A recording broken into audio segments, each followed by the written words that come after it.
tarde, amigos. Estamos aqui de volta com a nossa dose semanal de insolências. E a primeira delas deve ser proferida com relação a esta notícia que acaba de sair na Veja. E daqui o espião da ABIN, que foi ouvido por uma comissão a portas fechadas, uma comissão parlamentar, mas em seguida fez uma declaração à Veja, resumindo o que ele tinha dito na comissão. E o que ele diz é o seguinte: o homem da ABIN, o tal do general Félix, está simplesmente mentindo. Eles mentiram quando disseram, ele e o chefe da ABIN, o tal do Paulo Marcelo, porque esses cidadãos disseram que a denúncia sobre os 5 bilhões de dólares passados pelas Farc ao PT tinha sido passada a eles, mas tinha sido considerada uma coisa tão insignificante e tão improvável que mal tinha sido investigada e tinha merecido apenas um relatóriozinho de 2 páginas ou 3 páginas. O espião diz que é o contrário, a coisa foi investigada durante muito tempo, uma investigação de 8 meses, o relatório era um verdadeiro calhamaço. Cadê esse relatório? Agora eles vão ter que mostrar esta coisa ou desaparecer definitivamente com ele. Que todo esse caso está sendo abafado, não é nem preciso dizer, porque se a investigação é conduzida a portas fechadas e chefiado pelo próprio investigado, você não precisa ser muito esperto para perceber do que se trata. Você imagina se no tempo do Collor, o Collor propusesse, né, um homem dele, um homem da sua confiança, para presidir as investigações contra ele mesmo. Hoje o pessoal do PT faz isso e a opinião pública já nem liga mais, porque ela já está tão acanalhada, tão avacalhada, já tão prostituída, tão arrasada, que não liga mais para nada. No Brasil hoje aceita qualquer porcaria. Nunca o nível moral aqui teve tão baixo, a um ponto que chegou já no indescritível, tá certo? É a sem-vergonhice aberta, descarada, cínica e orgulhosa e prepotente, se impondo a todos nós e todo mundo achando, se não bom, ao menos aceitável. Mesmo aqueles que denunciam o estado de coisas, tentam sempre preservar a imagem do seu presidente. Quer dizer, o PT não presta, o Zé Dirceu não presta, ninguém presta, mas não, o Lula não, o Lula é intocável. Então nós nos imbuímos da ideia de que o Lula é o bom selvagem, o Lula ele é inocente, tá certo? Nada do que ele faça pode ser imputado. Ora, é justamente a mídia que criou, vamos dizer, este círculo de proteção em torno do Lula, é ela a culpada por esse estado de coisas. Porque ninguém nesse mundo, nenhum ser humano, pode ser preservado desta maneira, ninguém pode ser defendido desta maneira. Entendeu?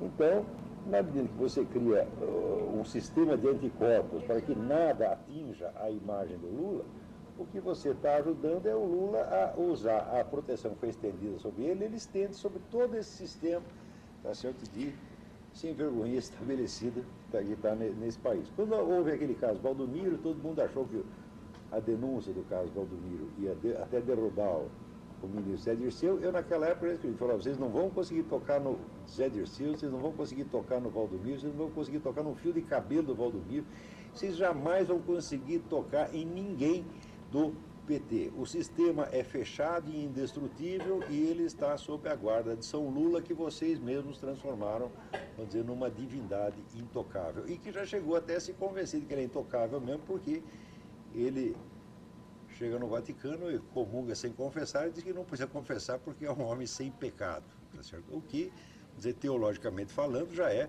vamos dizer, isso é um pecado contra o Espírito Santo que não pode ser perdoado nem neste mundo nem no outro. Quer dizer que o Lula está, em termos como fiel católico, ele está numa situação nada invejável. Tá certo? Quer dizer, está abaixo de qualquer pecador. Digamos, um assassino pode ser absolvido, mas o homem que faz o pecado contra o Espírito Santo não pode. Então, o Lula, o que ele está dizendo é o seguinte: eu não preciso do perdão divino, eu já me perdoei a mim mesmo, tá certo? Então, quando ele comunga, o que ele está fazendo? Ele está dando uma oportunidade a Jesus Cristo, tá certo? De enobrecer-se, né? Entrando no corpo e na alma do Deus Lula. É uma coisa de um descaramento, de um cinismo, ou de uma arrogância, de uma prepotência espiritual inimaginável, e as pessoas já não se escandalizam com isso.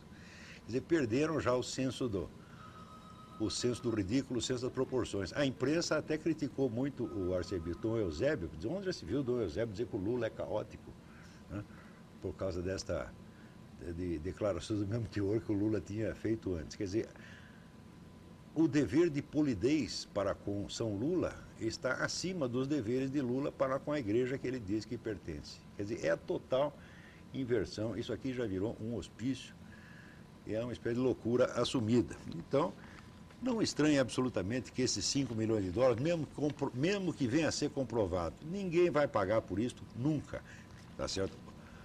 O PT é realmente, vamos dizer, uma máfia. Essa máfia tomou conta do país, o país é dela, e se o próprio Lula está acima, já Dom Mauro Morelli diz que Jesus Cristo na presidência não faria melhor que Lula, então quer dizer, o Lula é melhor que Jesus Cristo. Lula é melhor que Jesus Cristo. Se Lula pode tomar a comunhão democraticamente, no mínimo de igual para igual, né, com esse tal de Jesus Cristo, tá certo? Então, não há mais nenhum sentido, vamos dizer, do que é prioritário, do que é secundário, não há mais nenhum sentido da hierarquia de valores morais. Entramos em pleno cambalache, todo é igual, nada é melhor. Só existe e não tem melhor, só tem o pior. Tá certo? Agora, nesta mesma ordem de acontecimentos, nessa mesma ordem da esculhambação geral, nós vemos aqui, na mesma revista Veja, esta matéria chamada Educação da Elite. Então, é um grupo em São Paulo, né, que se reúne e chama aqueles luminários do saber uspiano, aqueles de sempre, Renato Janine Ribeiro, Zé Miguel Wisnik, né? Zé Miguel Wisnik foi o único aluno que eu recusei, porque eu achei que ele era burro demais. Ele vinha na minha aula, dizia tanta besteira que eu não aguentava. Um dia eu falava, você vai embora, não aguento mais você aqui. Esse é o sujeito que está ensinando a elite paulista, tá certo?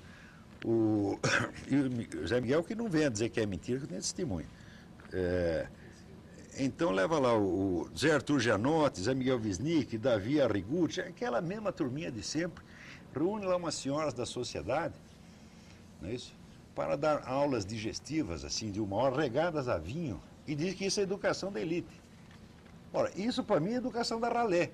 Isso aqui é educação que se dá para moleque de ginásio. O que eles leem lá? Humberto Eco, tá certo? O livro do Sêneca sobre a vida feliz. Eles leem material digestivo e leem aqueles materiais, vamos dizer que o pessoal está acostumado já no ginásio, todo moleque de ginásio hoje em dia já lê Nietzsche, né? Nietzsche e Freud, qualquer moleque lê hoje. Então, quando se chama isso de educação de elite, está tudo perdido. Quer dizer, não tem mais ideia de que a educação de elite tem que ser uma educação muitíssimo exigente, muitíssimo severa, muitíssimo pesada, tá certo? Na qual a pessoa tem que ler o que é realmente substantivo na área científica ou filosófica do seu estudo e não ficar com esta brincadeira de aulinhas regadas a vinho. Não é isso? Então, esse tipo de leitura que eles estão fazendo para a elite é a leitura que eu, aqui mesmo no Paraná, fazia com garotos de 11, 12 anos. Uns 3 ou 4 anos atrás já começamos com isso. Quer dizer, vamos ler os clássicos, né? Então, começamos lendo os clássicos com 11, 12 anos. E não reunindo senhoras da sociedade, tá certo? E dizendo que isso aí é a educação da elite. É elite no sentido, vamos dizer, talvez indumentário, no sentido comercial da coisa, né? Que são pessoas elegantes, né? Se é instituído pessoas elegantes, então pode ser que isso seja educação de elite, mas sabe, isso só denota, vamos dizer, a degradação da palavra elite nesse país. Porque elite aqui é quem tem dinheiro para torrar em besteira, tá certo? Nas lojas da América do Norte ou da Europa. E são essas senhoras que frequentam essas aulas desses bobões. Porque, olha, o professor Gianotti não é um mau sujeito, mas ele é apenas um bobão. O Wisnik também. Tá? E o Renato Janine Ribeiro é aquele sujeito que acha que é feio você proibir o seu cachorro de fazer pipi no sofá, porque isso atenta contra os direitos humanos dos cachorros. E na época eu disse que o Renato Janine Ribeiro era o primeiro discípulo acadêmico do ex-ministro Magre, que dizia que a cachorra dele era um ser humano como qualquer outro.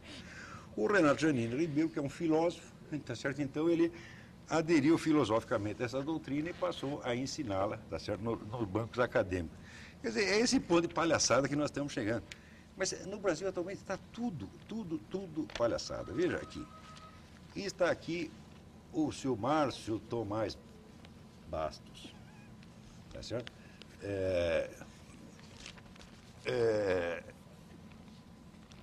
Ministro da Injustiça, tá certo?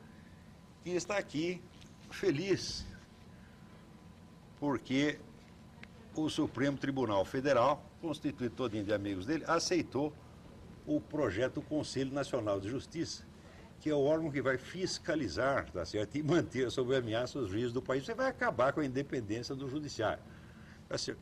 O que para esse cidadão, que foi aquele mesmo que mandou, que tão logo nomeado ministro, mandou arquivar o processo no qual ele mesmo atuava como advogado, para pessoas desse tipo, é muito bom haver esse conselho, é muito bom que os juízes fiquem todos apavorados e sejam controlados externamente. Controlados por quem? Controlados pelo que eles chamam de sociedade civil organizada, quer dizer, aquele grupo de ONGs financiado pelo exterior, associado ao PT e associado ao próprio Foro de São Paulo. Tá certo? É essa gente agora que vai dizer o que é o certo e o que é o errado. E se o senhor, vamos dizer, for processado uma causa que seja considerada politicamente incorreta, o senhor está liquidado. Não custa lembrar que, pouco tempo atrás, o senhor Fernando Henrique Cardoso e o senhor Cristóvão Buarque, num diálogo que foi publicado primeiro no Globo e depois, só recentemente, na Folha de São Paulo, confessaram que seus dois partidos tinham um acordo, tá certo? De criar vamos dizer, tinha um acordo estratégico e acordo ideológico, que no fim se voltava a dominar completamente esse país, criar aqui um sistema socialista, e que para isso só faltava um último obstáculo, que era dominar o judiciário. Pois aqui, seu Fernando Henrique, está aqui, seu Cristóvão Buarque, vocês não precisam ter mais essa preocupação, está aqui o judiciário amarrado que vocês queriam, para você poder fazer o que quiser, recebe dinheiro da Farc, tá certo? Diminui os leitos de UTI para quem vocês não queiram atender, faz o que quiserem, o judiciário não vai poder fazer mais nada, isso está uma verdadeira maravilha. E está aqui o seu Márcio Tomás Bastos achando muito bom. É muito bom para o senhor, não é isso? Quando o senhor deixar de ser ministro e voltar a ser advogado, vai ser muito bom para os seus clientes, né? Então, o sujeito que tenha, para quem tenha dinheiro e tenha amizade com as pessoas certas, isso vai ser muito bom. Na outra página de trás, né, da Folha de São Paulo, está aqui o senhor Antônio Hermílio de Moraes, tá certo? Dizendo que agora nós temos que crescer economicamente. Está aqui no entusiasmo de crescimento e achando tudo divino, maravilhoso, né? Porque a função, né, do empresário ou do homem rico é apenas uma, puxar o saco do governo, tá certo? E isto o senhor Antônio Hermílio faz com muita precisão, tá certo? Ora, quando aparece essa curriola de empresário dizendo que o nosso governo é divino, maravilhoso, o que acontece? O povo, se tem alguma suspeita de que o governo é socialista ou comunista, tá certo? Deixa de ter essa suspeita. Diz, olha, está aí, tanto ele não é comunista, os empresários estão aí. É que as pessoas hoje não sabem o que é o comunismo. Imagina ainda o comunismo, como se pensava o comunismo na década de 30, que seria um regime de total estatização dos meios de produção. Ora, ninguém na cúpula do movimento comunista, desde a década de 30, pensa mais em fazer isso. Porque quando saiu o livro do Ludwig von Mises, Socialismo, no qual ele analisava o funcionamento da economia socialista e provava a sua total impossibilidade matemática, esse livro foi muito lido pelos líderes socialistas. Não deixa de ser interessante lembrar que logo depois, quando teve a Segunda Guerra, primeiro Hitler invade a Áustria e o Mises, que era um economista conservador da Áustria, teve que dar no pé, foi para os Estados Unidos e deixou o instituto lá com todos os papéis, saiu correndo, tá certo? Não deve ter levar nada, foi para os Estados Unidos. Logo depois entram na Áustria as tropas soviéticas e elas também entram no Instituto Mises e descobrem lá a papelada do velho mestre da economia e levam tudo para a União Soviética e entregam para o pessoal do Comitê Central do Partido, os quais mantiveram isso sob segredo durante 30 anos, só eles liam. Então, quem é que mais entendia de economia conservadora, economia do Ludwig von Mises no mundo? O pessoal do Comitê Central do Partido Comunista. Ora, o Mises mostrava ali uma coisa muito simples, se você elimina a economia de mercado, as coisas não têm mais preço. Você não tem mais base para saber qual é o preço das coisas. Se não tem o preço, como é que você vai fazer cálculo de preço? Se não pode fazer cálculo de preço, fazer o planejamento da economia. Portanto, não tem economia planejada, portanto, não tem socialismo nenhum. Então, já desde aquela época, os grandes líderes, cérebros do movimento comunista, perceberam que eles não podiam estrangular totalmente a economia privada, que tinha que resguardar uma parte, tá certo? Uma parte simplificada. Então, o que se inventou nesta época? Se inventou o atual regime chinês, que é um regime que é comunista, socialista, na administração da política, da polícia, do judiciário. O governo tem o controle total sobre tudo, mas resguarda a atividade econômica dos grandes empresários. Então, é o regime comunista, é o regime no qual só existe uma liberdade. Existe a liberdade econômica para aqueles ricos protegidos do governo. Isto é o regime comunista. O regime comunista não é a estatização total dos meios de produção. Ninguém pensa numa bobagem dessa já há muito tempo. Então, o que está se implantando no Brasil é este tipo de regime. Deixa eu dizer, o comunismo dos ricos, mas só existe comunismo dos ricos, larga de ser trouxa. Isso no movimento comunista, as pessoas que têm alguma cabeça lá dentro já sabem disso desde a década de 30. Você veja a discussão que houve entre a tese do Mises e as objeções de Eduardo Cardelli, que era o ministro da Economia da Iugoslávia, já nos anos 40. Então, a nova fórmula do comunismo é essa, é o comunismo com vantagem para a curriola empresarial que lhe esteja associado. E gente como o seu Antônio Hermílio está se prestando a isso. E estará se prestando a isso também quem quer que, fingindo fazer oposição ao governo, se associe a este pessoal do PSDB, a tucanalha, tá certo? Porque a tucanalha está intimamente associada a este mesmo processo. Mas vocês nunca esqueçam que o autor e criador do poder do MST foi o senhor Fernando Henrique Cardoso, porque o MST era uma titica de galinha e com o dinheiro público dado pelo FHC, ele se transformou neste monstro que é hoje. Também foi no governo FHC que se introduz a doutrinação marxista nas escolas, tá certo? E, então, naquela época eu já percebia que havia uma íntima associação estratégica entre PT e PSDB. Comecei a divulgar aquilo naquele tempo, todo mundo dizia que eu estava louco, que isso aí era teoria da conspiração. Até que agora aparece Fernando Henrique Cardoso e Cristóvão Buarque confessando que é exatamente assim, daquele jeito que eu tinha dito. Porque outro dia eu vi a formação de um instituto, de um think tank, que se dizia think tank liberal, né? Subsidiado por altos empresários, e que estava lá, então, toda a tucanalha. Né? Eu digo, agora viraram liberais conservadores, que beleza, né? Pergunta ao FHC o que ele acha disso. Então, tudo isso é feito para desviar aquela parte da opinião pública que tem consciência dessas coisas que eu estou falando e que poderia reagir, ela pode ser desviada por uma espécie de falsa oposição tucana, de modo que o poder fique sempre se alternando entre PT e PSDB, um partido comunista e outro partido social-democrata. E note bem, quando digo comunista, o pessoal imagina sempre comunista como um sujeito radical, maligno. Não, o comunista não é isso. O comunista é simplesmente o governo da China, por exemplo. Mas tudo o que ele quer é o controle total da sociedade na mão do governo representado por ele mesmo. Não precisa necessariamente ser feito por meios truculentos, pode ser por meio do engodo universal, como está acontecendo no Brasil, com a ajuda de Antônio Hermílios, porque gente como esse Antônio Hermílio, como esse empresário brasileiro, isso nasce que nem banana, quer dizer, é apenas mais um sujeito fraco, medroso, puxa-saco, tá entendendo? Que está sempre encostado no poder, todos os empresários aqui são assim, quem é que não sabe que é assim? Quer dizer, esta gente que fez algum sucesso na vida, mas que não tem mais cabeça do que qualquer carroceiro da esquina, tá entendendo? Então é apenas a ralé enriquecida. É isto que é empresariado nacional, tá certo?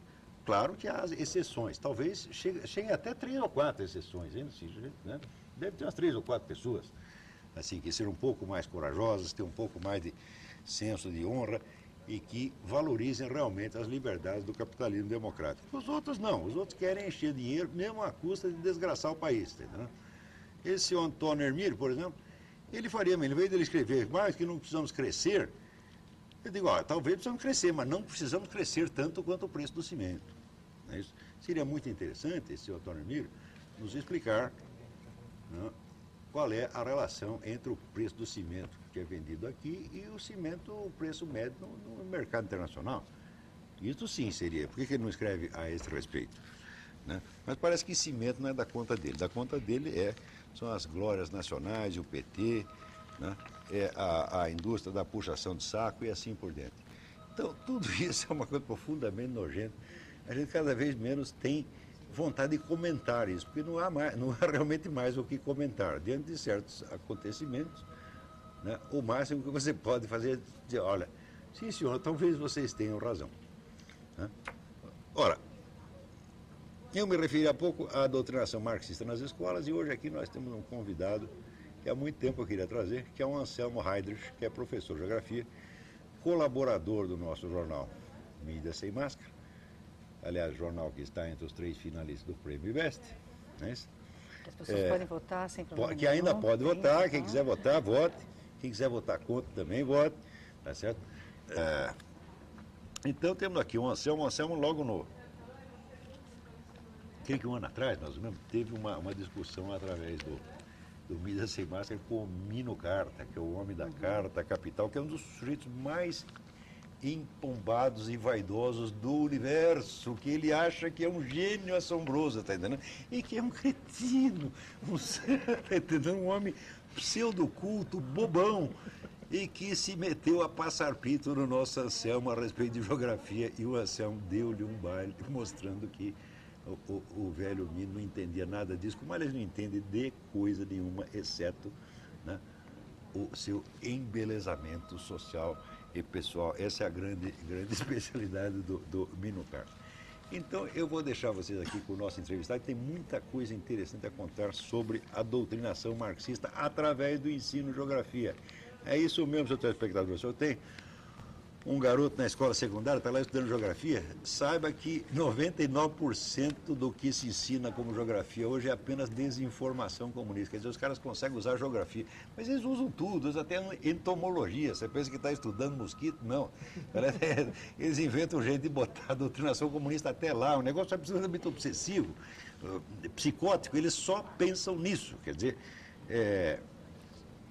não tem aquele negócio do sujeito que foi fazer teste de Rorschach, cada mancha, o médico mostrava e dizia, o que é isso? Mulher pelada. Então falou outra mancha, o que é isso? Mulher pelada. Né? Daí o médico disse, pô, meu amigo, você está com uma obsessão. Disse, não, ao contrário, você é que só fica mostrando figurinha pornográfica. E esse pessoal comunista também é isso, eles só pensam nisso 24 horas por dia, rapaz. Né? Quer dizer, você pega a sessão de moda, eles são um desfile de moda, eles inventam um jeito de botar lá um negócio de Che Guevara. Okay? São absolutamente loucos. E essa gente, os seus filhos estão na mão desta gente. Isso é que se chama hoje educador. Então vou passar aqui vocês de volta aí para a Marisa e para o Monir e o nosso entrevistado, o Anselmo Heydrich. Muito obrigado. Então nós estamos com o Anselmo Heydrich aqui para conversar com a gente e também queremos dar nosso boa tarde a ele e o nosso boa tarde ao José Munir Nasser, que está acompanhando então o Mídia Sem Máscara TV na tarde de hoje. Tudo bom, Munir? Muito bem. Tudo bem? Tudo bom, Anselmo? Boa tarde. Tudo bem, boa tarde. Prazer tê-lo aqui no nosso programa. E começando então as perguntas, e você pode também participar, o telefone vai ficar sempre à sua disposição. Nós gostaríamos de saber, Anselmo, como se deu a evolução da geografia e o seu reflexo no Brasil.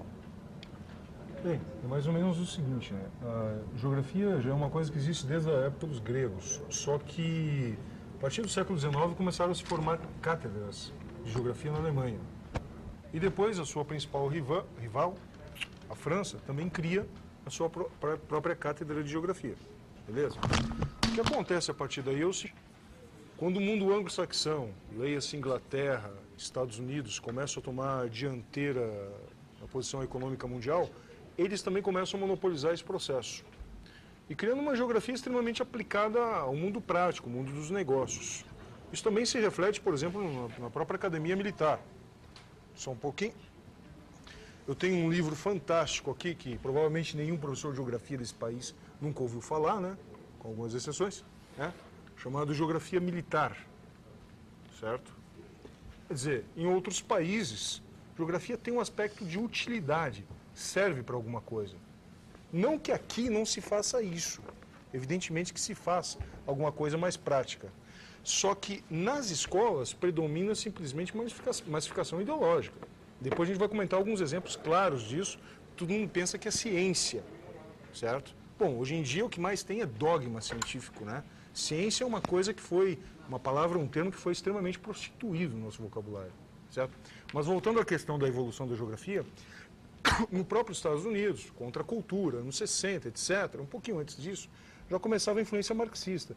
Mas isso se sedimentou, e principalmente com algumas pessoas, geógrafos famosos, alguns caras até importantes, mas que depois deram uma degringolada geral, indo para esse campo aí, como David Harvey, e depois no Brasil, Milton Santos, certo? Eles simplesmente tentaram enfiar conceito de luta de classes dentro da geografia, que até certo ponto tem sentido. Agora, meu amigo, quando tu vem falar em dialética, conceito não marxista, mas aplicado por Marx, ao modo dele, equivocado, diga-se de passagem. Mas quando tenta aplicar isso na antropologia, na sociologia, na ciência política, até vai lá. Mas na geografia, onde tem objetos físicos, montanha, objetos físicos, evidentemente, montanha, rio, lago, planície, planalto, e dizer que tem dialética aí, eles inventam uma coisa chamada dialética socioespacial. Nossa, que é isso? O que os caras fumaram antes, certo? O que eles beberam, certo? Então, tem uma manipulação, uma inversão de fatos e uma criação de teorias que pouco dizem tem a ver com a realidade.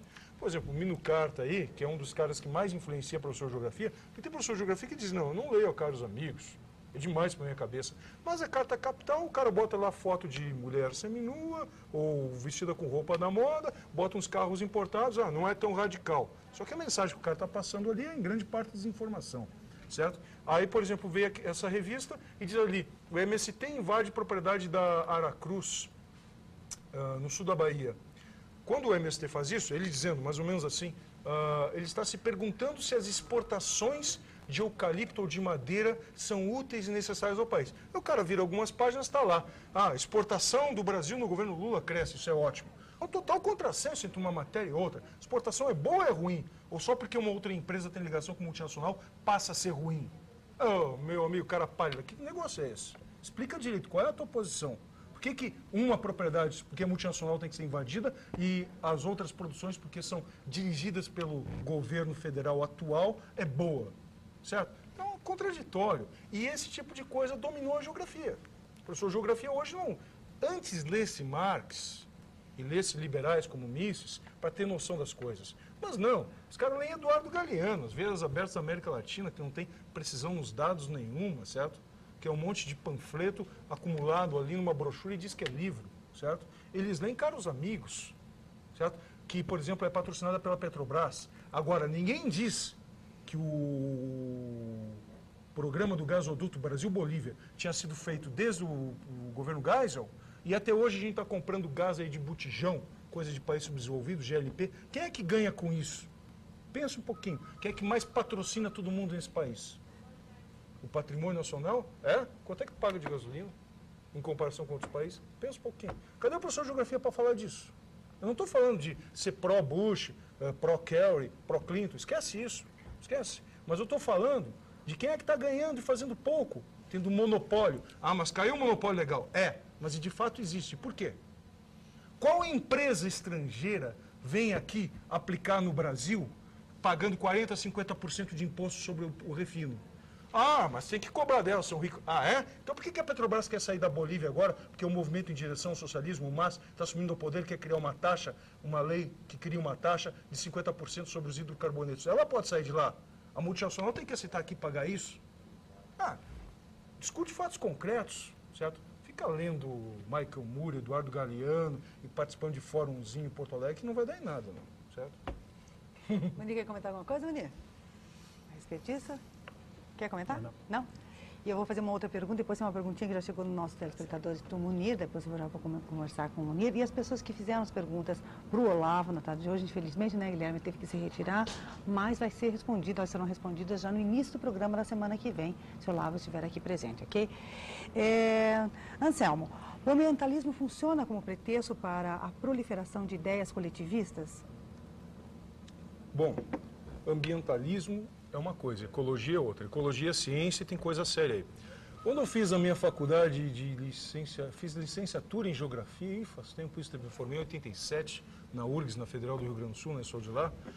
Aí, uma das primeiras disciplinas que eu fiz de ecologia, introdução à ecologia, o professor mostrou um gráfico mostrando capacidade de certos ecossistemas se adaptarem e se superarem em relação, dentro de uma teoria do sistema, certos inputs, humanos, né? Certas ações humanas. Então que a natureza não é esse corpo amorfo que de repente faz uma coisinha, o bicho treme e desmonta. Eu não estou dizendo também. Você pode fazer uma bomba atômica, colocar dentro da selva amazônica com um tempo lá de contagem para explodir, nada vai acontecer. Claro que existem limites. Agora, tem que entender o seguinte, né? Há uma série de mitos ambientalistas, que é de gente que muitas vezes nunca leu um livro de geografia, ou de ecologia, ou de biologia, e está falando aí como se fosse autoridade no assunto. Nessa época aí, que eu era simpatizante de esquerda, simpatizante do PT, gostava pra caramba de ecologismo, porque de ecologia mesmo eu conhecia pouco, fui assistir uma palestra do senhor Gabeira. Bom, aí um aluno de biologia lá no Instituto de Biociência da URGS fez uma perguntinha para ele lá, uma perguntinha técnica, que até eu que era da geografia, por mim o cara estava falando grego, sobre ecossistema. O cara não respondeu nada, disse que não tinha conhecimento sobre aquilo. Não, tudo bem. Ele pode ser um cara interessado em temas ambientais, como nós aqui, a princípio, podemos ser preocupados com o meio ambiente, qualidade de vida. Até aí tudo bem. Só que, por exemplo, o cara vai dar uma palestra sobre determinado assunto, o aluno pergunta para ele e ele não sabe responder. Tudo bem, ele está interessado em aprender. Só que me diga uma coisa, o que o senhor Gabeira já fez de projeto ecologicamente sustentável para a Amazônia, por exemplo? Simplesmente dizer que o desmatamento tem que acabar, também sou a favor. Que não tenha desmatamento. Ou que tenha um tipo de corte de madeira, correto. Mas tá vendo isso aqui, ó? Madeira. Aqui tem madeira. No estúdio aqui está cheio de madeira. Olha na sua casa, telespectador, quanta madeira tem. Nós precisamos de madeira. Então vamos acabar com a Amazônia? Claro que não. Então vamos plantar madeira. Aí chegou o ambientalista e diz, não, mas o eucalipto faz mal. Então vamos usar alguma madeira que não seja tão danosa para o meio ambiente. Mas alguma interferência tem que ter. Senão nós caímos num risco de ser hipocrisia. Ou que nem muito ambientalista faz, só um pouquinho aqui, tem um livrinho aqui. Esse livro aqui, ó. O ecoimperialismo, certo? De um ex-militante de ONG, inclusive trabalhou com Greenpeace, chamado Paul Driesen, certo? Isso aqui também, geógrafo nacional, nunca ouviu falar, mas o livrinho do Michael Moore ele tem na estante, né?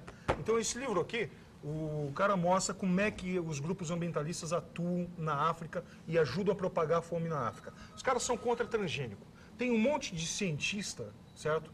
Europeu, americano, que quer introduzir os transgênicos na África para aumentar a produção, inclusive evitando certas pragas, sem ter que usar o agrotóxico, sem ter que usar o pesticida, que também ajuda a matar humanos e o ecossistema. Mas não, o transgênico faz mal, é comida Frankenstein. Cadê a prova? Bom, então os americanos estão tudo morrendo, porque já faz 20 anos que eles estão comendo isso. Só que tem um detalhezinho, se o mundo está tão... se o meio ambiente está acabando, como é que a nossa expectativa de vida está aumentando cada vez mais? Mas e o resto dos ecossistemas? Então, leiam, por favor, esse livro é obrigatório. De um ex-militante do Greenpeace também, assim como esse aqui também atuou em ONGs. Não exatamente do Greenpeace, mas em várias ONGs. E esse que eu vou falar atuou no Greenpeace. O chamado Björn Lomborg, né? O ambientalista cético. Um calhamaço, 600 páginas, cheio de dados, mostrando que em alguns aspectos realmente o mundo não melhorou muito, mas em outros aspectos piorou, mas não tudo isso que dizem. Né? Ele mostra, por exemplo, a qualidade do ar em Londres, mostrando que é melhor do que no século XIX, devido às novas técnicas. Olha, não é a volta às cavernas, não é a volta ao paleolítico que vai melhorar o meio ambiente mundial, não. Inclusive, eu queria que o Olavo estivesse aqui para ouvir isso. O professor Renato Giannini Ribeiro fala de direitos dos animais. Pois bem, eu adoro animais, tenho 4 cães. Né? Ele deveria ter uma conversinha com o Jeremia, que é o meu pointer alemão, que é um cão que tem pleno senso de hierarquia, e eu não treinei isso nele, porque eu sou incompetente para isso. O bicho já veio de fábrica, assim. Porque os alemães, quando criaram essa raça, eles selecionaram animais com características que respeitavam a hierarquia. Então, ele educa os outros cães.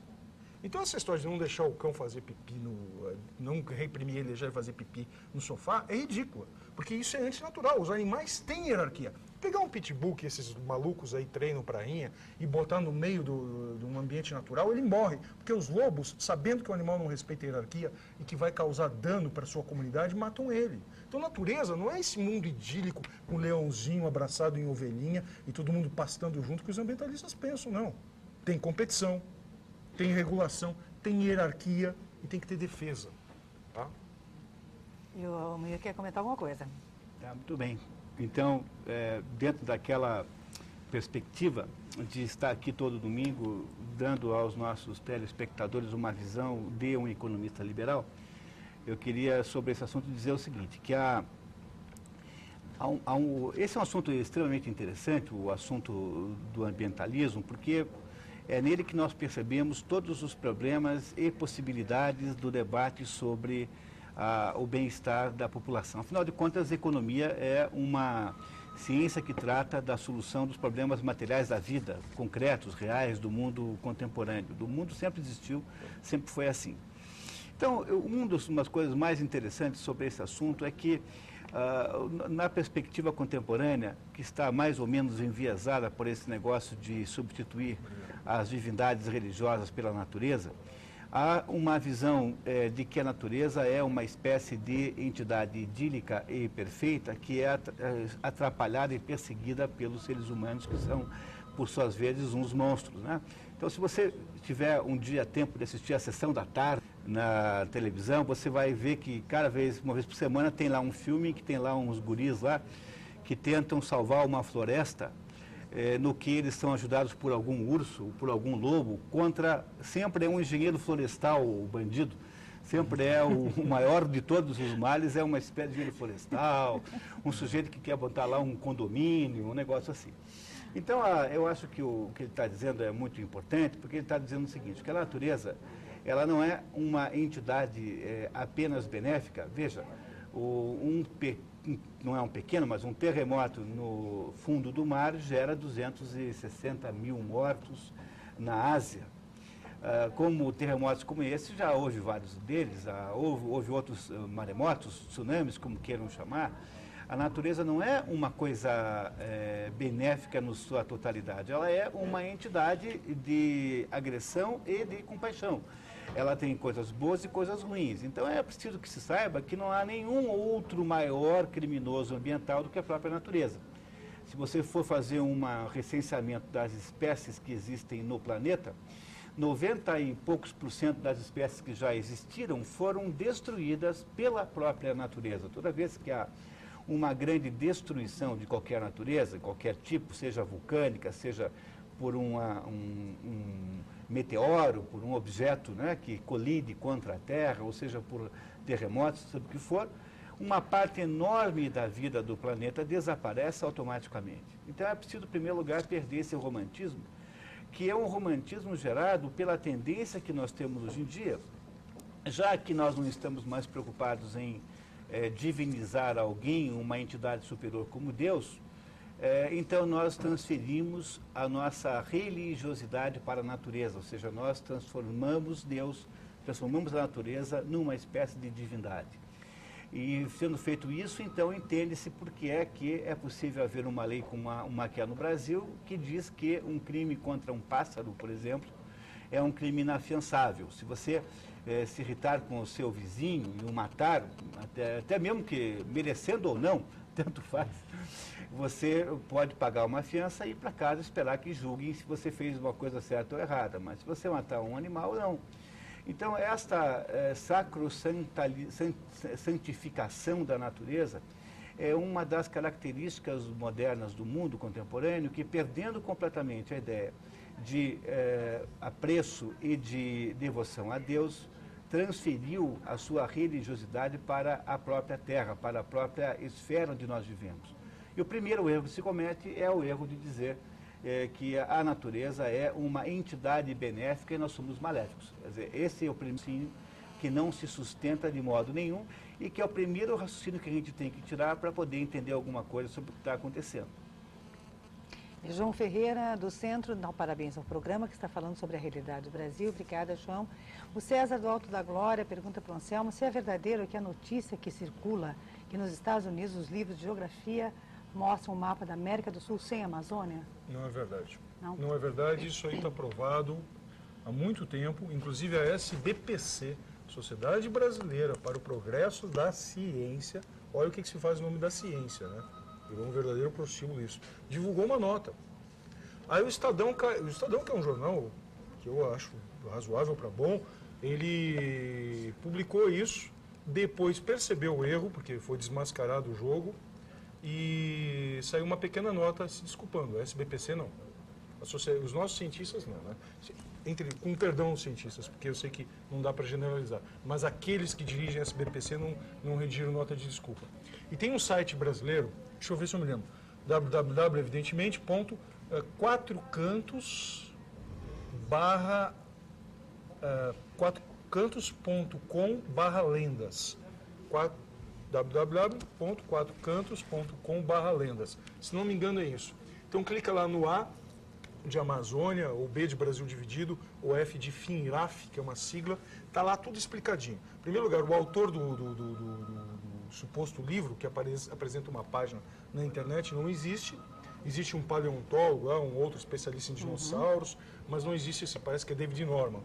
Em segundo lugar, a página dele está cheio de erros de inglês que são típicos de alguém que fala português que está tentando fazer uma adaptation, como se diz. Então, por exemplo, em vez de dizer esteja certo disso, be sure, o cara inventou um verbo, be certain. Está cheio desses erros nessa página que circula. Tem várias coisas e tem uma coisa interessante ali, porque isso aí saiu mais ou menos na época que esse sim, o presidente falecido da França, que já vai tarde, chamado François Mitterrand, falou que um organismo internacional tinha que administrar a Amazônia brasileira devido à incompetência do Brasil em apagar os fogos em Roraima em 1998. Uma palavrinha sobre isso. Na verdade, esses fogos em 1998 foram consequência da seca prolongada de 97 ocasionada por El Niño. Beleza, certo? Só que daí o jornalista lá viu na foto do satélite o tamanho da fumaça, que era o tamanho da Bélgica. E realmente é uma coisa descomunal, um incêndio num país que queima uma Bélgica inteira. Só que se é verdade o ditado que diz onde há fumaça, fogo, não é necessariamente verdadeiro que o tamanho da fumaça corresponde ao tamanho do fogo, porque a fumaça se espalha. E o tamanho do incêndio foi enorme, queimou uma área do tamanho do município de São Paulo. Mas veja bem o que ocasionou isso. Não foi o agronegócio, não foi o latifúndio, maldição dos Che Guevaras e Fidel Castro, que sempre acusou isso, embora Fidel Castro seja um grande proprietário, né? Na verdade, o que causou isso foi a agricultura primitiva de Coivara, aprendida com os índios. E daí? O bom selvagem causou um mega incêndio. E eu não estou culpando eles, pelo amor de Deus. Grande parte das manchas de cerrado que tem no sul do Pará foram ocasionadas por agricultura indígena. Eu tenho uma matéria da Folha de São Paulo que mostra o relato de um geólogo da Embrapa lançando essa teoria com bastante lógica. Eu vou comentar ela no próximo artigo do Mídia Sem Máscara, que é sobre questão indígena, certo? E eu não estou falando que o cara que pratica agricultura primitiva é culpado ou um mau sujeito por causa disso. Eu estou mostrando que justamente esses mitos ambientalistas, que a natureza não pode ser tocada e não se transforma, são muito imaginativos. Só por obséquio, eu tenho um outro livrinho aqui que também provavelmente nunca nenhum geógrafo vai se interessar muito em ler, né? Desafiando a mitologia ambientalista, né? E esse livro aqui, ele tem um capítulo muito interessante, que ele mostra que grande parte das pradarias americanas, lá onde tem os bisões, etc., foi resultado da queima que os indígenas, os Apaches, os Sioux, os Cheyennes, etc. e tal, fizeram para criar pasto, para plantar pasto e criar bisão. Queimaram as suas florestas temperadas. Então, quando a gente vê, nossa, que bonito o ambiente natural, eu não estou falando que nós temos que sair para queimando nada. Inclusive, eu acho irracional criar gado na Amazônia, porque a biotecnologia lá é fantástica, certo? Então, não vamos sair fazendo o que os índios fizeram no passado. Mas a maneira deles sobreviver foi fazendo isso. Inclusive, se eles fossem vegetarianos, como muitos ambientalistas hoje tentam ser, provavelmente a nossa espécie não estava viva hoje por falta de proteína, certo? Então, matar sim animais, mas sem tortura. Para conseguir alimento é algo nobre. Então tá aí. E o professor Hélio do Centro, essa pergunta é para o Olavo. Ele diz até o México ganha do Brasil em renda per capita anual.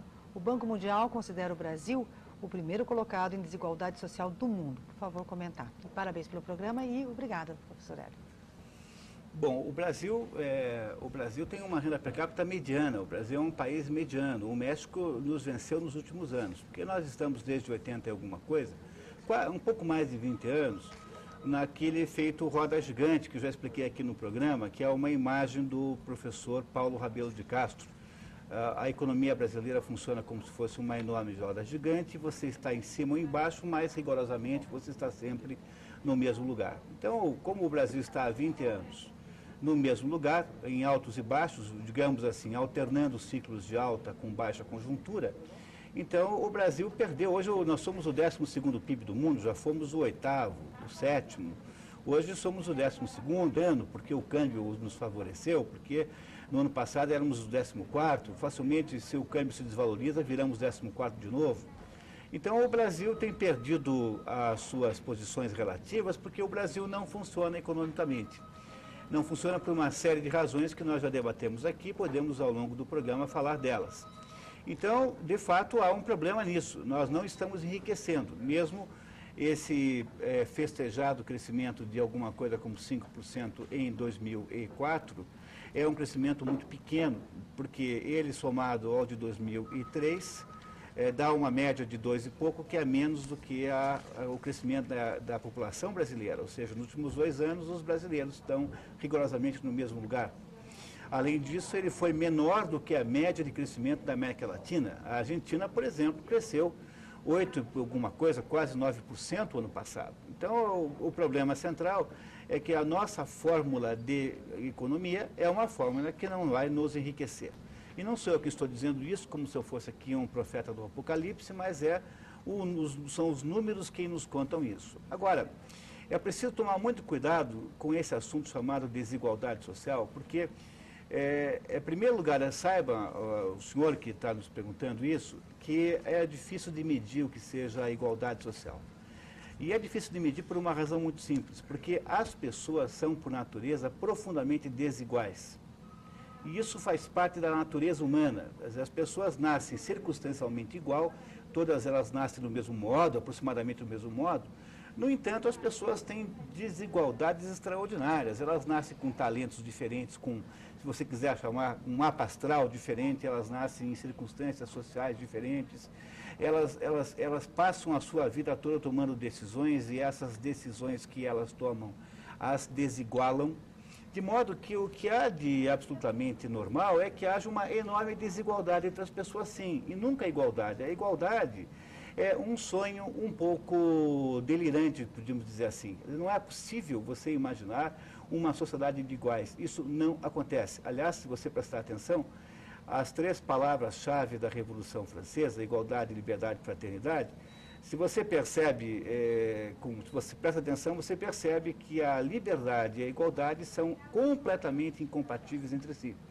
Porque eu não posso propor uma sociedade livre em que cada um possa tomar as medidas e as decisões que quiser e, ao mesmo tempo, esperar que as pessoas se tornem iguais, porque desta liberdade nasce uma diferença de decisões, nasce uma diferença de ações que torna as pessoas, no final das contas, muito desiguais. Então, a primeira coisa é desconfie plenamente sempre da conversa da igualdade.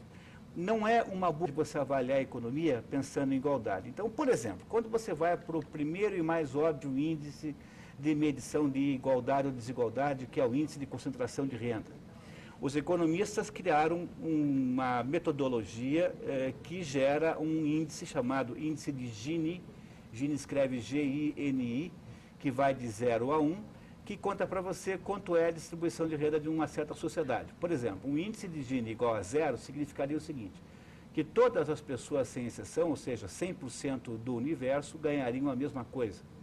No extremo oposto, você teria um índice de Gini igual a 1. Neste caso, uma pessoa ganharia toda a renda e as outras ganhariam 0. Essas são as duas possibilidades extremas do índice.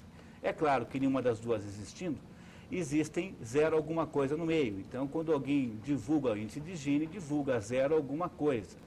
Ora, o índice de Gini apenas diz para você qual é a diferença entre aqueles que ganham mais daqueles que ganham menos. Não diz para você que essa situação que ele está revelando é a melhor. Deixa eu ver se eu explico melhor isso, para que não fique dúvidas. Você pega um país como o Bangladesh, o Bangladesh é um país que tem uma superfície 3/4 do tamanho do Paraná, mais ou menos. O Paraná tem 200 mil quilômetros quadrados, aproximadamente, e Bangladesh tem 150 mil. Bangladesh, no entanto, tem 130 milhões de habitantes, enquanto o Paraná tem alguma coisa perto de 10 milhões. Então, lá existem 13 vezes mais pessoas morando em 3/4 do nosso território. O país é o delta de um grande rio, de modo que no país não há elevações. E como é um delta de um rio, associado ao regime das monções, o país sofre enchentes desastrosas regularmente, quer dizer, todos os anos garantidamente. De modo que em Bangladesh, há uma das populações mais pobres do mundo. No entanto, o índice de Gini de Bangladesh é melhor do que o nosso. Quer dizer, em Bangladesh, as pessoas ganham mais parecidamente umas com as outras. Há uma ligação maior entre os níveis de renda. No Brasil, as disparidades de renda são maiores. Significa que no Brasil a concentração de renda é maior do que em Bangladesh. No entanto, ninguém mesmo, o senhor não vai querer, nem eu, nem a Marisa, nem eu, ninguém vai querer morar em Bangladesh do que no Brasil. Por quê? Porque o fato de que a renda lá é melhor distribuída não significa nada, porque você que está me ouvindo preferiria morar no lugar onde houvesse uma grande disparidade de renda, mas a sua renda fosse 1.000, do que eu só morar num lugar onde todo mundo ganha 100. Quer dizer, é melhor ganhar 1.000 do que ganhar 100. Então, a hipótese de se levar em consideração o índice de concentração de renda simplesmente para medir sucesso da sociedade é completamente inútil e ingênuo. Nunca faça isso. Então, todos os anos, os repórteres e os jornalistas ficam na situação mais problemática e do maior impasse da sua existência, porque eles recebem do IBGE uma informação de que o índice de Gini piorou, ou seja, aumentou a concentração de renda, e, ao mesmo tempo, os índices sociais estão melhores, julgados os índices sociais por critérios como longevidade, como quantidade de tempo que a pessoa passa na escola, etc, etc. E os jornalistas não sabem explicar como é possível uma coisa dessa. Por que é possível uma coisa dessa? Porque o índice de concentração de renda não significa absolutamente nada tomado em si próprio. Então, ele não serve para julgar um país. Então, é preciso tomar muito cuidado, porque quando sai um índice como o de concentração de renda, rapidamente as pessoas que estão interessadas em produzir uma visão negativa da situação que tem ali naquele momento vão dizer que ele é revelador de um sem número de desastres e desgraças. E aí esse é o problema central. Não adianta analisar nada pelo índice de distribuição de renda, porque ele não tem nenhum valor em si próprio. É preciso olhar para um conjunto de coisas e não apenas para esse índice. Portanto, afirmar que o Brasil é um dos campeões de desigualdade social é um pouco discutível. Certamente o Brasil não é um país com grande igualdade social, seguramente. No entanto, não se pode afirmar do outro lado, assim, com essa peremptoriedade, porque, por outro lado, também é verdade que nós tenhamos uma situação melhor do que aparenta. Agora, o que é importante você entender é que não se pode nunca imaginar que vai haver alguma igualdade total, porque isso não é possível, porque a humanidade é feita de pessoas diferentes. Então, quando um economista liberal vem aqui falar com vocês, ele quer dizer isso. Olha, faz parte da nossa estrutura humana que haja diferenças entre as pessoas. Imaginar que o mundo possa ser um mundo de igualdade absoluta é um plano que o governo faz, porque o plano diz para você assim, tá vendo? Tem desigualdade. Então, eu falo o seguinte, vou pegar o dinheiro de todo mundo que tem o dinheiro que eu possa pegar para acabar com a desigualdade. Mas qual é o maior gerador de desigualdade que existe? É o governo. Porque o governo, para poder fazer isso, a primeira coisa que ele faz é contratar uma enorme quantidade de pessoas que nunca mais na sua história irão sair do emprego. Isso não é uma desigualdade? Quer dizer, aqueles que estão pagando imposto podem perder o seu emprego. E eles estão sujeitos à realidade da vida econômica. No entanto, aqueles que são contratados por concurso num órgão público passam a funcionar como uma espécie de casta intocável e eles não podem nunca mais ser mexidos em nenhuma hipótese. Isso não é criar a maior desigualdade do mundo? É criar uma casta de gente escrava que sustenta a gente que em nenhuma hipótese poderá perder o emprego, que faz parte da lógica do sistema que eles sejam permanentemente sustentados pelos outros. Então, não dá para resolver o problema da desigualdade 100%. Pode resolver um pouquinho, mas 100% você não resolve. E toda vez que o governo propõe para você resolver o problema para você, no fundo, ele só está querendo criar outra desigualdade. Só que essa desigualdade é a desigualdade que favorecerá as suas custas. E o Robson, do bairro de Perdizes, São Paulo, pede para o professor Anselmo comentar sobre a demarcação de terras indígenas. Como que se dá esse procedimento? Como que é esse processo? Bom, primeiro eu quero puxar um gancho com a palavra do colega, que o governo Lula, no aspecto da distribuição de renda, foi muito bem sucedido. Primeiro ano do governo Lula, houve uma redução geral da renda total da população. Então, desse ponto de vista, houve uma maior igualdade. Quer dizer, do ponto de vista de quem defendia a igualdade da sociedade, o governo Lula não está errado. Só que de que forma, né? Quando se fala em desigualdade, só puxando um gancho com o que ele falou, tem que ver se a base do corpo social está conseguindo se reproduzir. Tem condições de residir, de morar, de consumir. Agora, uma desigualdade é produtiva. Né? Veja o caso da União Soviética com os Estados Unidos. O único setor que a União Soviética tinha capacidade de competir com os Estados Unidos era o setor bélico, porque competia com ele. O resto que ela dirigia ali dentro, como é que um país que lançou o primeiro satélite no espaço conseguia produzir um automóvel no máximo como Lada? Que era quase um automóvel. Por que um setor tinha tecnologia e no outro não? Porque naquele que não tinha competição, não era forçado a ter, fazia um Lada. Tá bom para vocês, ó. Eu acho que tem uma coisa importante, olha, eu acho que a missão de um economista liberal é, antes de mais nada, produzir uma espécie de choque de realidade. Não sei se vocês conhecem, entre as leis da física mais importantes, uma chama-se segunda lei da termodinâmica, que é a famosa lei da entropia. E a lei da entropia diz o seguinte, a entropia é uma tendência de tudo no universo, de se equilibrar. Então, para dar um exemplo bem concreto, imagine os senhores que eu tivesse aqui, ó, com um copo cheio de água quente e um copo cheio de água gelada. Passado um certo tempo, o que é que iria acontecer com os dois copos de água? Certamente os dois teriam a mesma temperatura. Amanhã de manhã teriam a mesma temperatura, não é verdade? Então, houve uma transferência daquele com mais temperatura para aquele com menos temperatura e, no final, houve um equilíbrio. O nome disso é entropia. As pessoas, popularmente, falam da entropia como se falassem de desordem. Mas não é desordem. A entropia é um processo de equilíbrio geral entre as coisas. Bom, embora possa parecer que isso é uma coisa muito boa, na verdade, isso é o contrário do potencial de sobrevivência. Porque a entropia é a regra da morte.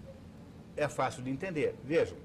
Por que na Terra existe vida? Porque nós estamos muito perto de um astro chamado Sol, que tem uma temperatura radiativa, né, muito mais alta do que nós.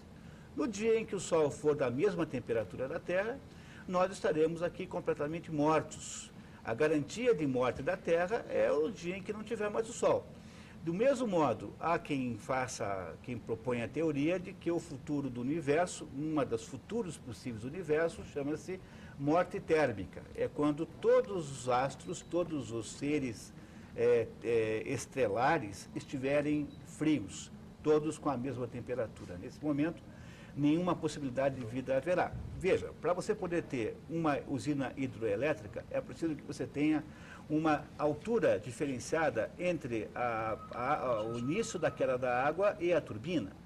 Para que você possa ter transmissão de energia elétrica, é preciso que haja uma diferença de potencial entre a fonte emissora da energia elétrica e a fonte receptora. Resumindo a ópera, não é possível haver vida humana num contexto de equilíbrio, muito pelo contrário. É necessário que haja um desequilíbrio para que seja possível gerar energia, gerar trabalho e para que os seres humanos possam existir. Portanto, a ideia de igualitarismo absoluto, que é a ideia socialista, ela é, sobretudo, uma abordagem suicida. Você não consegue viabilizar uma sociedade humana gerando uma situação artificial de igualdade entre os indivíduos, porque esta igualdade não é rigorosamente possível. Ela não é nem possível e tampouco desejável. Então, na verdade, a conversa de igualdade é uma conversa absolutamente ideológica e de natureza política. Quando um político quer botar a mão no seu bolso, ele vem dizer que alguém está mais desigual do que os outros. No fundo, ele só quer aumentar a sua própria desigualdade. Ele não está interessado em resolver problema nenhum verdadeiramente, ele apenas está usando um pretexto que viabiliza e que legitima o ato de expropriação do imposto da sociedade. Certo. Você quer comentar mais alguma coisa? Aquela pergunta Aquela pergunta de São Paulo? É do porque Robson. eu acabei não respondendo. Pois é, e tem várias perguntas chegando aqui sobre esse problema indígena. Então, vamos começar com essa aqui, Pode ser, eu acho ótima a questão. Demarcação de terras indígenas. Pois é, Robson, né? É o Robson de Perdizes, São Robson, eu não vou ser picareta aqui com muitos professores e dizer que entendo desse assunto. Eu não sei como é que é o processo inteiro de demarcação das terras. Mas eu sei algumas informações. Pelo que eu já andei lendo, começa com o trabalho dos sertanistas, que tomam o primeiro contato com um território indígena e procuram ver ele.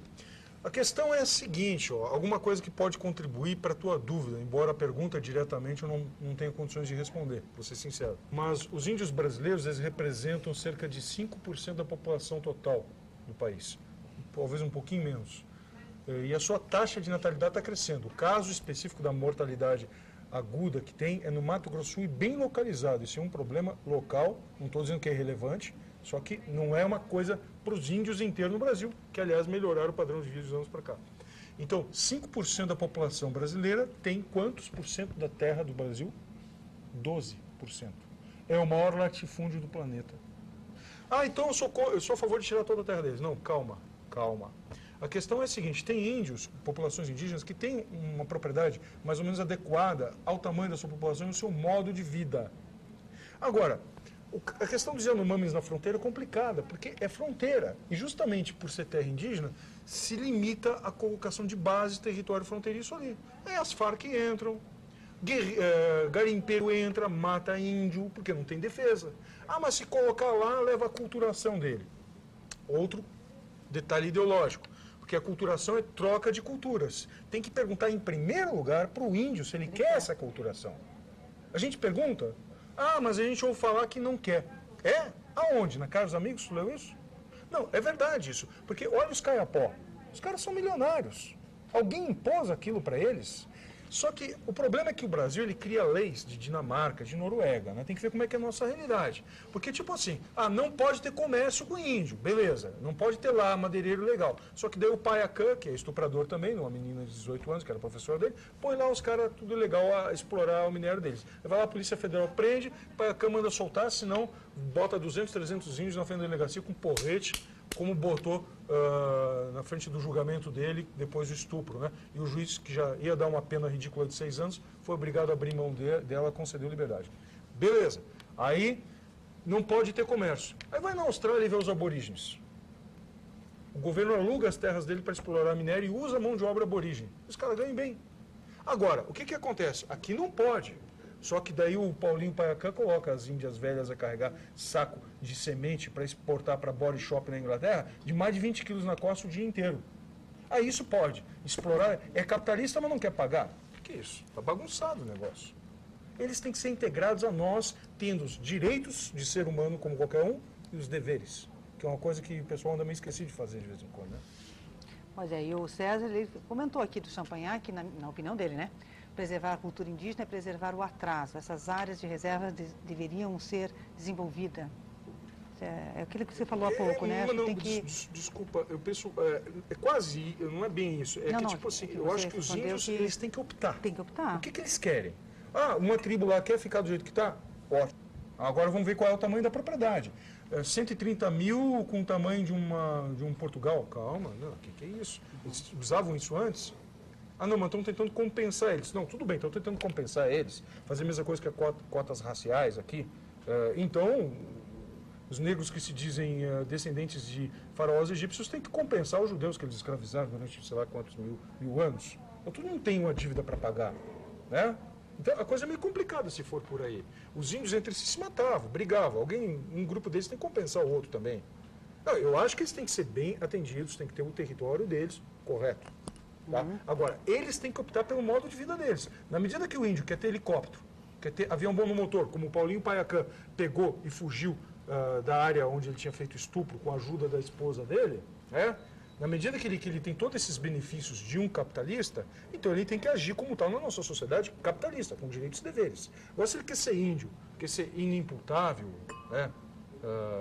Como um rapaz, como uma pessoa com deficiência mental também perante a Constituição, então ele não pode desfrutar dos benefícios de uma sociedade capitalista normal. O que ele quer ser? Quer ser índio ou quer ser cidadão brasileiro comum? E vamos parar com essa história de dizer branco, né? A maior parte dos brasileiros não são brancos. Somos uma nação mestiça, na maior parte. Então, os brancos fizeram isso com os índios. Engraçado isso, né? O bandeirante que foi lá caçar índio, era mestiço de branco com índio. Então, vamos parar com essa história. Quem mais vendeu o escravo africano para o Brasil eram os próprios africanos do litoral que faziam isso em troca de cachaça, especiarias e armas. Então, já que é para culpar todo mundo, fazer um julgamento aqui, então vamos botar todos os podres para fora e dar um nome aos bois, tá? Não para com essa história de que é só europeu que é malvado. Claro que a Europa tem seu naco de culpa, como todo mundo tem no cartório, né? Obrigado. Diga, Maninha. Eu acho que tem aí nessa história uma coisa muito importante, que é assim, há uma série de impossibilidades envolvidas no assunto indígena, que é, em primeiro lugar, a ideia de que os índios possam ser vistos como uma entidade à parte do país, quer dizer, como sendo uma entidade isolada da sociedade, que é o conceito da reserva, ele é uma ideia muito ruim, porque ela implica em dois problemas simultaneamente. O primeiro problema é que ela é extremamente desumanizante dos índios, porque você os transforma em animais de jardim zoológico. Quer dizer, na hora em que você cria uma reserva, você está mais ou menos criando uma situação assim, olha, essa gente aqui é meio bichinho, aí os suecos vão vir aqui tirar fotografias e filmá-los, nós vamos deixar que vocês tirem fotografia. Então, em primeiro lugar, é que ela é absurdamente insustentável. Você não vai conseguir fazer isso no futuro. A segunda razão pela qual é insustentável é que você não pode ter uma sociedade com dois caciques. Quer dizer, como é que pode ter distinto do poder que o rodeia? Ora, se tem um cacique, se tem um presidente da República, é um presidente da República. Então você não pode ter um poder político separado desse poder individualizado, ou seja, imune ao poder maior do cacique maior, que é o presidente da República. Ou seja, ele também não é sustentável do seu ponto de vista político. E depois, no final das contas, se você vai a qualquer lugar indígena, onde há uma população indígena forte, que é o caso do norte do Brasil, você não sabe quem é índio e quem não é. Que é o que ele está dizendo aqui. Quer dizer, todo mundo tem cara de índio. Qual é a diferença que tem de um sujeito que anda com a camisa do Flamengo e que está fora da reserva e o outro que está lá dentro com a camisa do Flamengo? Eles usam até a mesma cara, são primos, um é cidadão brasileiro, o outro não é. Ou seja, por mais que seja uma coisa dolorosa dizer isso a vocês, não dá para você preservar as culturas dessa maneira pura, porque isso nunca foi possível sobre o planeta. Então, veja, o Brasil é composto de um sem número de etnias diferentes, e essas etnias mantêm as suas lembranças. Então, os alemães fazem o seu baile de chope, os poloneses fazem lá as suas danças típicas, os italianos fazem lá a festa da polenta, e os índios farão também as suas festas lá, que nunca deverão ser proibidas ou constrangidas.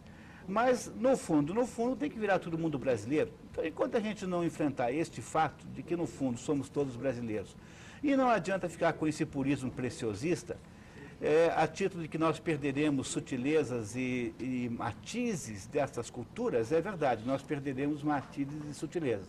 No entanto, talvez não exista outra possibilidade para o modo como a história funciona. Quer dizer, veja, o que nós somos, nós brasileiros? Nós somos o resultado de uma tribo que morava na Península Ibérica, que foi conquistada pelos romanos e que nos ensinaram a falar uma língua que é uma espécie de dialeto do latim. Quer dizer, nós somos o resultado de um processo de conquista globalizante, pode-se até dizer assim. Não há outro modo de fazer, não há como preservar estas culturas individualizadas num contexto das viabilizações do mundo moderno. Não dá para fazer. Então, é preciso que o assunto do índio fosse tratado com muito mais pragmatismo, com muito mais responsabilidade. Transformá-los em animais de jardim zoológico, que é o que se quer fazer com esse processo de reserva, é uma espécie de maldade profunda com uma cara humana. Então, nós temos que deixar de fazer essas maldades com uma cara humana. Índio não é animal de jardim zoológico. Índio é um sujeito que tem que ter a identidade, tem que ir para a escola, tem que torcer para o time X, para o time Y, tem que virar brasileiro de todo jeito. Não tem saída fora disso. Qualquer fórmula que seja essa é uma fórmula má, porque você vai produzir uma discriminação negativa contra essas pessoas, pensando que lhes faz um bem. Tá. Posso discordar 1% que tu disse para concordar com 99%? Claro. Sou totalmente a favor da globalização econômica, certo? Claro, sendo via de mão dupla. Redução de tarifas, basicamente. Tá? Eu gosto muito de música e tem muita coisa de vários tipos. Daí eu comprei lá uma coleção de CD, quando o dólar estava barato, eu gastei muito dinheiro com isso, né? Hoje já está mais difícil. Mas daí eu comprei lá uma coleção de CD de música étnica. E tem coisa assim que eu adoro, tem coisa que é difícil para eu ouvir, e não quer dizer que eu vou ter que aprender a gostar, mas eu ouço lá mais o caráter antropológico para entender e conhecer. Aí tinha um disco lá que eu comprei de música do Marrocos. E eu comecei a ler aquilo ali, que tem um cartezinho explicando a origem da música, e dizia uma coisa muito interessante. esse tipo de música está morrendo. Eu comecei a ler e pensei que o cara ia falar da globalização. Sabe o que estava matando esse tipo de música no Marrocos? Fundamentalismo religioso. Por quê? Não pode ter dança com nenhum grau de erotismo.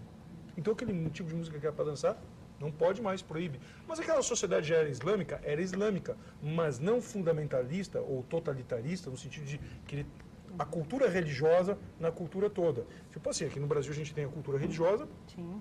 nós temos cultura de festa que não está necessariamente ligada à religião. Então, por exemplo, a globalização econômica, ela pegou isso aqui, levou lá para um selo de Nova York que fez o disco, manufaturou no Canadá e eu no Brasil comprei. Se não fosse essa globalização, eu não queria saber disso aqui. Outra coisa, quer ver, bem antes da globalização dos anos 90 mais forte, Bossa Nova. Quando surgiu, os críticos nacionalistas diziam isso aqui não é música brasileira, isso é americanismo. Por quê? Porque tem jazz. Hoje em dia, lá fora, quem é que gosta de Brasil, certamente fala em Bossa Nova, que é uma coisa que eles admiram. E é resultado de jazz com samba. E é bom. Mas tem dedinho americano, não gosta dos Estados Unidos, então não gosta de Bossa Nova. É ideológico. Agora, se o cara pensar assim, o cara não vai gostar de blues, que é uma coisa maravilhosa. Que é música afro misturada com elementos country. E resultou, entendeu? Então a globalização, troca de culturas, resulta em coisas novas. E isso é a dinâmica da cultura. Se a gente vai ser purista, vamos bater coquinho, vamos fazer música de índio. Eu já comprei música de disco de música de índio, é isso mesmo. Não estou avacalhando, não. Não estou sendo preconceituoso, não. É isso mesmo, vamos bater tamborzinho e sem querer ser preconceituoso. O bom é quando as culturas trocam, há uma cruza de informação. Me empolguei. Então vamos continuar aqui. Imagina. Me empolguei. Olha, a Soraya do Bacaxiri, pedagoga. Agora vamos falar você agora como professor, hein? Acho que o ensino de geografia é muito deficiente na quinta, oitava série, que no teu caso você é professor de cursinho, é isso? Mas eu já trabalhei com sexta série e oitava. Então ela diz assim, que ela acha o ensino de geografia deficiente na quinta e oitava e que de primeira a quarta série o ensino de geografia quase não existe. O que o senhor acha disso e como podemos mudar esse quadro? Eu acho que geografia para... Bom, eu nunca trabalhei com quinta série, então não me sinto seguro para falar. Mas eu trabalhei um semestre com sexta série. Foi uma espécie de tormento para mim, porque eu estou acostumado com marmanjo, mas tipo assim, são muito carinhosos e tal, mas é outra coisa, é outro universo. Mas eu acho que não tem que se ensinar para eles, nessa fase, bloco econômico. Não tem sentido isso. Tem que ensinar para o garoto o que é um bairro, o que é norte, o que é sul, por que no inverno o sol está mais inclinado e por que no verão, de repente, faz menos sombra. Essas coisas, para ele começar a ver o mundo dele de um modo um pouco mais detalhado, ou ajudar a ver, né? Porque a criança é imaginativa, ela vai te dar um banho em muitas coisas. Agora, depois, mais tarde, fazer essa discussão. O que acontece? Qual é o nome da... Está explicando, por favor? Soraya. Soraya, o que acontece? Eu vou dizer porque eu sei como é que os caras fazem, tá? Eu não vou dizer que é novo 100%, porque eu não quantifiquei isso. Mas o professor que escreve o material, geralmente, ele ganha muito dinheiro. Ele ganha percentual sobre a apostila vendida. E o cara trabalhou com o terceiro ano do segundo grau ou trabalhou só no pré-vestibular, que tem vários pontos positivos e tem alguns negativos que eu conheço bem. E o que o cara faz? Escreve material didático para primeiro grau. Mas eu não sei o que é dela. Escreve aí, vai. Ele pega, corta, simplifica. Tá bom. Hoje em dia com o computador ficou mais fácil. Antigamente eu vi os caras fazendo isso. Antes do computador ser popularizado, um cursinho que eu trabalhei lá em São Paulo, que eu não vou dizer o nome, não sou bobo, né? Mas os caras recortavam e colavam numa folha em branco. Isso, eles começaram a pegar esse know-how, porque dava aula no extensivo. Daí para fazer material para o semi faziam assim. Para fazer material para o intensivão fazia assim. Para fazer material para tarde e justificar o preço maior da manhã, eles tinham que dar uma empobrecida no material da tarde. Aí os caras pegaram esse know-how e fizeram para o primeiro grau, que agora, não pode falar primeiro grau, ensino fundamental, não é a mesma coisa. É isso. E o Marcelo da Guaveira, ele pergunta por que a geografia dá mais ênfase ao físico do que ao humano? Será que a sociologia não tomou esse lugar que deveria ser da geografia? Marcelo, né? Marcelo. Desculpa, mas eu vou discordar do colega, porque, na verdade, eu, quando fui fazer geografia, eu adorava, eu estava em dúvida entre biologia e sociologia. Totalmente diferente. E a geografia, de certo modo, contemplou essa intersecção. Quando eu fui ver, ela estava dominada pelo marxismo. E nada contra estudar Marx. Aliás, eu acho que tem que ser estudado. Mas vários outros, coisa que eles não têm feito. certo? Então o que acontece? A geografia física, nos anos 80, teve uma crítica dura, pesada dos marxistas. Eu cheguei a ver na minha faculdade colega falando assim, não, minado hoje, acho que foi daí até que tiraram o refrão da música, está tudo dominado, hegemonizou tudo, é tudo capitalista, não tem lugar do mundo que seja diferente. Os pinguins lá da Antártida devem investir em Wall Street, não sei. Mas é tipo assim, tá tudo dominado, então vamos estudar o capital que a gente já sabe tudo sobre o mundo. Peraí, e a cultura, e a Turquia, a diferença com a Arábia, as culturas e o relevo e a dinâmica, tudo isso que é maravilhoso, que faz com que muitos profissionais, advogados, economistas, médicos sejam geógrafos diletantes. Pô, faculdade que eu queria fazer, o cara vai fazer depois como segundo curso, ele se decepciona, sai de lá horrorizado, entendeu? Então, desculpa, mas eu tenho que discordar. A geografia física, hoje em dia, nos anos 90, por causa da ecologia, ela teve um certo revival, mas o que predomina é o humano e de um caráter bem específico, marxista. Às vezes o cara inventa um rótulo diferente, pensamento autonomista, põe aí um filósofo anarquista chamado Cornelius Castoriadis e diz que não é marxismo, mas a maneira de pensar, dialética, classes sociais e marxismo pobre, né? Marxismo leninista, que é pior do que o marxismo original, que confronta países ricos com países pobres, primeiro, terceiro mundo. A cabeça deles é essa, as categorias que estão... Lê os livros, está lá. Às vezes muda o detalhe, mas é tudo a mesma coisa. E o Raimundo pede para você explicar a diferença entre as duas Amazônias, a Amazônia legal e a outra. A Amazônia Legal é uma criação, é uma definição dada pela Sudana, Superintendência de Desenvolvimento da Amazônia, que seria, por exemplo, uma área definida como sendo Amazônia, enquanto que, na verdade, o ecossistema amazônico não é um ecossistema, é um bioma, ou seja, uma fusão de ecossistemas, de sistemas ecológicos que se autossustentam e que vai para além do próprio Brasil, pega praticamente, no mínimo, um quarto da América do Sul. A Amazônia mesmo é um bioma, um conjunto de vários ecossistemas maior do que o que está no território brasileiro. A Amazônia Legal é aquilo que a Sudã, Superintendência de Desenvolvimento da Amazônia, define como sendo a Amazônia brasileira. Mas, por exemplo, pode sair do norte do Mato Grosso, um pouquinho mais para o sul, ainda haver árvores amazônicas. Mas se ali terminou o limite do que a Sudã define como Amazônia, já não é a área de atuação dela, não é a Amazônia Legal. A Amazônia Legal é uma definição mais jurídica do que ambiental, por assim dizer. Uhum. Agora eu tenho uma aqui que é para vocês dois. José Carlos da Mercedes pergunta, quero ver se eu entendi aqui essa pergunta. A quem interessa a globalização? O pobre está cada vez mais pobre. Na questão do álcool e do ferro, no qual o país é autossuficiente, por que não existe uma tributação para a saída desses produtos para que a população possa pagar preços mais a menos? Deu para entender? Cada vez mais pobre. Vamos lá. Olha, então, são várias coisas, né, numa mesma pergunta. A primeira informação importante que você deve receber é o seguinte: não é verdade que os pobres estejam cada vez mais...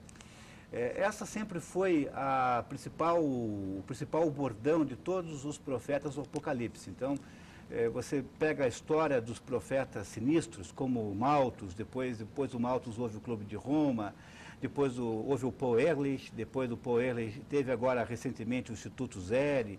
Todos os grandes profetas do Apocalipse apareceram com essa ideia de que o aumento da população iria aumentar a pobreza no mundo. E isso não é verdade. Olha, o planeta tem 7 bilhões de seres humanos, quando em 60 e alguma coisa, 70, o Clube de Roma, que reunia os mais importantes pensadores do mundo, jurava que não poderia ter nunca mais do que 4 bilhões. Por que nós temos quase 7? É porque o ser humano é especialista em resolver problemas econômicos. Então, os seres humanos encontram soluções. A globalização, ela não gera pobreza. O que a globalização faz? Ela é redistribuir as forças econômicas do mundo. Porque pensa bem aqui no nosso Brasil aqui. Quando a globalização era menor e o Brasil estava, então, de certo modo, protegido contra os ofertadores estrangeiros, você, quando queria comprar um carro, comprava um carro feito no Brasil. Quando você queria comprar uma torradeira, só tinha torradeira nacional. Quando você queria comprar um CD, só tinha CD feito no Brasil. Quando era assim, o que acontece? Havia um determinado padrão de competição que se estabeleceu aqui, um certo equilíbrio entre competidores, que foi completamente destruído quando você abre as portas, os portos, e permite então que os fabricantes das outras partes do mundo, com tecnologias diferentes, com técnicas diferentes, venham aqui e ameacem aquelas posições consolidadas. Então, a sensação que você tem na globalização é de que há um grande distúrbio econômico, de fato há. Isso é absolutamente verdade. A globalização gera uma grande desarrumação econômica em que aqueles que estavam dando certo começam a dar errado e vice-versa. Mas ela não é em si uma entidade geradora de miséria. A quem que interessa a globalização? Ela interessa, sobretudo, ao grande capital, aquilo que se chama novamente de metacapitalistas. Aqueles capitalistas que já não cabem mais nos seus países de origem e que, obviamente, preferem que o mundo tenha uma enorme liberdade comercial. Bom, ela faz parte de algum outro projeto? O Império Americano, de certo modo, gosta da globalização. Os Estados Unidos acreditam que pela liberdade dos negócios nasce a liberdade política. Então ela é apoiada por uma série de forças muito grandes, mas ela não é necessariamente um mal. Ela tem coisas boas e tem coisas ruins. A coisa melhor da globalização é o fato de que ela baniu a inflação do mundo. Não há mais inflação no mundo, no Brasil também não há, porque por mais que você queira aumentar os preços, a concorrência entre ofertadores é tão grande que ela destrói qualquer potencial, qualquer possibilidade de aumentar preços. A globalização melhorou a vida econômica dos indivíduos. Agora, ela é tumultuada e gera, no primeiro momento, um grande problema de sobrevivência de indivíduos. Nós precisaríamos de muito mais tempo para falar sobre isso, né? E estamos mais ou menos terminando, né? Nós temos 3 minutinhos ainda. 3 minutos. Eu não sei, você quer falar alguma coisa sobre isso? Eu tenho um comentário que eu acho muito interessante sobre essa questão do empobrecimento da população. Na época que o presidente dos Estados Unidos era o Clinton, teve um crítico do sistema deles, muito feroz, igualmente desprezível, um cara chamado Noam Chomsky, que disse que os Estados Unidos estão ficando cada vez mais pobre com a globalização. Inclusive, esse cara é um dos caras, esse sujeitinho aí, esse Noam Chomsky, é um dos indivíduos mais citados nas provas de geografia quando fala de globalização. Para vocês verem como é que está o vestibular. Mas ele falou que os Estados Unidos estavam empobrecendo com a globalização. Aí um economista lá disse assim, ó, 50 anos atrás, a classe média americana, isso mais ou menos por 1990, 50 anos atrás, a classe média americana, 80% deles não tinham automóveis, não tinham telefones, mas tinham casa popular e tinham água em poço, porque tinha uma grande parte da população que morava na zona rural. Hoje em dia, não, é 50%, desculpa, é que eu não estou lembrando as estatísticas. Metade da classe média não tinha esses benefícios. E hoje em dia, 80% dos pobres têm casa alugada, tem telefone, que é um bem básico, tem carro e tem emprego ou seguro-desemprego. Então, se tu chegasse para uma pessoa, isso é muito interessante, ele falou, e perguntasse para ela se ela queria uma máquina do tempo, chegasse no passado, perguntasse, tu quer ir para o futuro e ter carro, ter casa, ter telefone, televisão, que tu não tem hoje? Ah, quero sim, vou na hora. Só que lá, dentro da estrutura social, tu vai ser considerado um dos mais pobres. Aí a pessoa, opa, então não quero. Por que isso? Porque é um dado psicológico. Nós sempre nos comparamos com os outros, não com nós mesmos, não como a gente evoluiu. Então a gente não vê que no supermercado, 10, 20 anos atrás, tinha muito menos variedade no mercado e que hoje em dia tem menos dinheiro para comprar porque tem muito mais coisa. Agora pensa na cesta básica, que o feijão. Claro, hoje em dia eu não tenho dinheiro para comprar o carro do ano toda hora que eu quero, óbvio que não. Mas para aquilo que meus pais compravam, eu estou muito melhor. E isso, pensa bem, a sociedade brasileira está 40% com sobrepeso. Né? Por isso é importante ter o fome zero. Claro, né? Imagina, vamos ficar todo mundo mais satisfeito. E aí está vivendo cada vez mais, a expectativa de vida está aumentando. Aí a média, sim, mas a média pega a maioria, né? O problema é que o pessoal de geografia não gosta de fazer conta, né? Então eles não dão muita atenção para a aula de estatística. Porque para fazer média, eles dizem, média, só que é a maioria, né? Marcelo, você vai ter que voltar aqui. Não falamos sobre vestibular, não falamos sobre ensino, não deu tempo, não deu tempo, você vai ter que voltar. Muito legal mesmo. Trouxe mais livro aqui para fazer propaganda. Mas acho que chegamos ao finalzinho, né, Maria? Pois é, então eu acho que o assunto globalização é tão importante que eu prometo, se houver interesse dos perguntadores, discuti-lo com profundidade aqui num próximo encontro. Então eu queria aqui, em nome do Olavo de Carvalho, que não está conosco nesse momento, agradecer muito e convidá-los para estar aqui no próximo domingo, às 3 horas da tarde, para mais um programa de insolências, mídia sem máscara. Muito obrigado, Anselmo. Obrigado. Muito obrigado. Muito obrigado pela oportunidade. Loja Náutica.